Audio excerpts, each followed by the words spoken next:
Vote का अधिकार कैसे मिला, किसने दिलाया?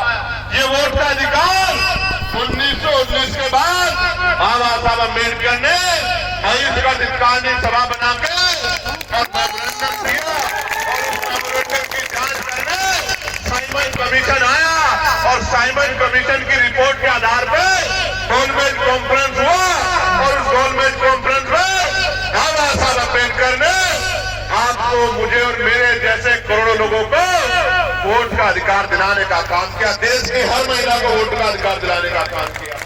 इसलिए समझो, ये वोट हमें मांगने से नहीं मिली मेरे लोगों, मेरे भाइयों, मेरे बड़े अभिभावकों, मेरी माँ, मेरी बच्चियों, मेरी बहनों, मेरी दादियों, चाचियों, ये वोट का अधिकार बाबा साहब अम्बेडकर के 74 बच्चों की कुर्बानियों से मिला है। मेरी बात को आप याद रखना। और आज एफआईआर के जरिए मुख्यमंत्री ने कहा 4 करोड़ वोट कट गए हैं और अब जब एफआईआर का आंकड़ा आया तो 2.89 लाख लोगों का वोट कट गया। 2 करोड़ 89 लाख लोगों का वोट कट गया। मैं ये पूछना चाहता हूं कि अगर 4 करोड़ वोट की बात मुख्यमंत्री ने कही तो मुख्यमंत्री ने झूठ बोल के प्रदेश को गुमराह क्यों किया कि 4 करोड़ वोट कट गए? और अगर 4 करोड़ वोट कटे थे तो ये 1.25 करोड़ वोट किसके हैं जो बढ़ाए गए हैं चुपचाप पिछले दरवाजे से? इसका जवाब उत्तर प्रदेश की सरकार को देना चाहिए। प्यारे साथियों, ये वोट का अधिकार है तो आपकी गलियों में बड़े बड़े महले वाले, बड़ी बड़ी गाड़ियों वाले, बड़े हेलीकॉप्टर वाले, बड़े बड़े कुर्तों वाले, जिनको आपसे बदबू आती है तो वो आपके भी मोहल्लों में आ जाते हैं, आपकी गलियों में आ जाती है। जहाँ गाड़ियां नहीं जाती, जहाँ मोटरसाइकिल नहीं जाती, जहाँ कीचड़ है, जहाँ सड़क भी नहीं, जहाँ रेत है, गारा है, वहाँ जहाँ हमारे लोग पैर को ऊपर, पजामा ऊपर करके निकलते हैं, वहाँ भी लोग आते हैं चुनाव के समय, क्योंकि बाबा साहब अम्बेडकर ने आपको वोट का अधिकार दिलाया। इसलिए वोट का अधिकार आपसे चला गया, कोई गरीबों की बस्ती में नहीं आएगा। मेरी बात को आप याद रखना। अभी बांग्लादेश में टीपू दास की पीट के हत्या कर दी जला के, मीडिया के लोगों ने बड़ा हल्ला मचाया। मुझसे भी कई मीडिया के लोगों ने कहा, मैंने उसने अपनी बात में रखी।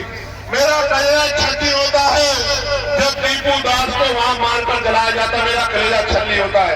लेकिन इस भारत के कोने कोने में जब हर जिले में किसी टीपू दास को रोज मारा जाता है तो भी मेरा कलेजा छन्नी होता है। तब मीडिया का कलेजा छन्नी नहीं होता, कभी नकली नेताओं का कलेजा छन्नी नहीं होता, तब भी मेरा कलेजा छन्नी होता। ये मीडिया के लोग, ये सरकार के लोग क्या जानेंगे मेरे दर्द को?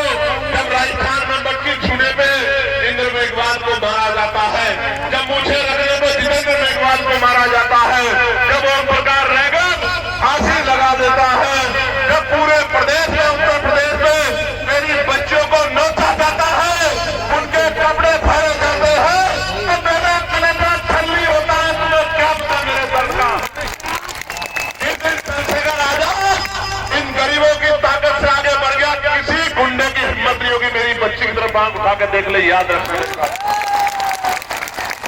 अभी तो मौसम बदल रहा है, अभी मौसम बदल रहा है। तो ये मुझसे कहते हैं हम बोलते नहीं हो, बोलते नहीं हो। मैं तो रोज बोलता, मैं जानता अगर कहीं किसी पर अन्याय होगा तो भीम आर्मी के लोग बोलेंगे, आजाद समाज पार्टी के लोग बोलेंगे।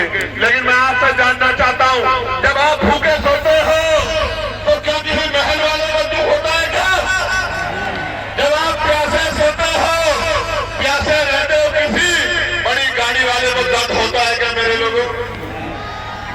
जब आपकी जेब में पैसे नहीं होते और आपको सामान खरीदना होता है, बाजार में निकलते हो, पेट में हाथ फेर के वापस आ जाते हो, अपने सपनों को तोड़ देते हो, क्या किसी पैसे वाले को, किसी नेता को दर्द होता है क्या? दर्द होता है तो आपके भाई भीम आर्मी के एक सिपाही को दर्द होता है, आजाद समाज पार्टी के एक सिपाही को दर्द होता है। तब तक इस आजाद भारत में ये मेरा शासक समाज तब तक गुलामी का जीवन जिएगा। ये फैसला हमें आज नहीं तो कल करना होगा। आप उठा के देखो, जो मेरा कलेजा पूछना चाहते थे, जो पूछना चाहते थे चंद्रशेखर क्यों कम बोलते हैं ऐसे मामलों में, मैं उनको पूछना चाहता हूँ एनसीआरबी का डाटा कहता है कि लाखों महिलाओं के साथ रेप हत्याएं होती है। आप जाति का ढिढोरा लेके घूमते हो, मैं गारंटी देके कहता हूं 90% बच्चियां SC, ST, OBC और माइनॉरिटी समाज की है। आप उठा के देख लो। तो तब इस मीडिया का कलेजा छन्नी क्यों नहीं होता? तब इन सरकारों का कलेजा छन्नी क्यों नहीं होता? जब कुर्सी में बैठ के और अपराधियों को बचाने का काम करते हो, तब आपका कलेजा छन्नी क्यों नहीं होता? प्यारे साथियों, हरदोई लंबे समय से राजनीतिक कमजोरी बहुजन समाज के लिए एक बनी हुई है, लेकिन मैं आज की शक्ति को देख के कह सकता हूं, मैं सोचता था, मैं माफी चाह रहा हूं, मैं झूठ नहीं बोल पाता। मैं सोचता था पश्चिम में आंदोलन मजबूत है, मैं ऐलान करके कह सकता हूं कि इस मिट्टी पे आंदोलन सबसे ज्यादा मजबूत है। मैं दिल से आप ये बताओ, जब तक ताली बजाओ, अगर मोबाइल देखा रहेगा तो मोबाइल में ताली बजाने लगेगा। जब तक आपकी जेब में पैसा नहीं आएगा, वो वही बनाया था। जब तक मेरे भाई